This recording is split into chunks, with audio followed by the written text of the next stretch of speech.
Before 9/11, the maximum allegation about the media was that Islam does not give rights to the women. Do you know, out of those people accepting Islam, including in America and Europe, out of those non-Muslims accepting Islam, 2/3 are women. If Islam degrades the women, then why do these American women, why are these European women accepting Islam? Why? The media is saying that Islam degrades the women, then why are these American and European women accepting Islam? Because Islam has the solution to the problem of womankind, especially the womankind. They find security in Islam. You know Ridley, she had gone to Afghanistan to spy on the Taliban. She was arrested for 7 days. She comes back. She's so much impressed. Time does not permit me to speak about details. Many of you may be aware. She reads the Quran and she accepts Islam. People ask her that, how did the Taliban treat you? They treated me like a guest. The amount of respect they gave her, the amount of modest behavior it was, it changed her heart. And mashallah, today she is wearing a hijab, she lives in London. A British reporter sent to write against the Muslims accepts Islam, alhamdulillah.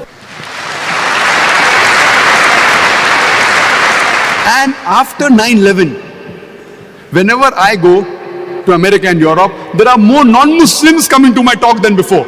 More Americans, more Europeans. I believe in the verse of the Quran, Surah Al-Imran, chapter number 3, verse number 54, which says, Makaru makarallahu wallahu khairul makirin. They planned and plotted, Allah too planned. Allah is the best of planner. After 9/11, in the span of 9 months, in USA alone, 34,000 Americans accepted Islam. According to ridley, in a span of 9 to 10 months after 9/11, 22,000 Europeans accepted Islam. The more they are attacking Islam, the more Islam is rising. Not because we are doing our job. Wallah, we aren't doing our job. You and I are not doing the job. Allah gives a promise in the Quran in no less than 3 different places. In Surah Saf, chapter number 61, verse number 9. In Surah Tawbah, chapter number 9, verse number 33. And Surah Fatah, chapter number 48, verse number 28. Allah says, Huwa allazi arsala rasulahu bil huda wa dinil haq liyuzhirahu ala dini kulli. That Allah has sent His messenger with guidance and the religion of truth, so that it will prevail over all the other religions, over all the other ways of life. Islam is destined to supersede all.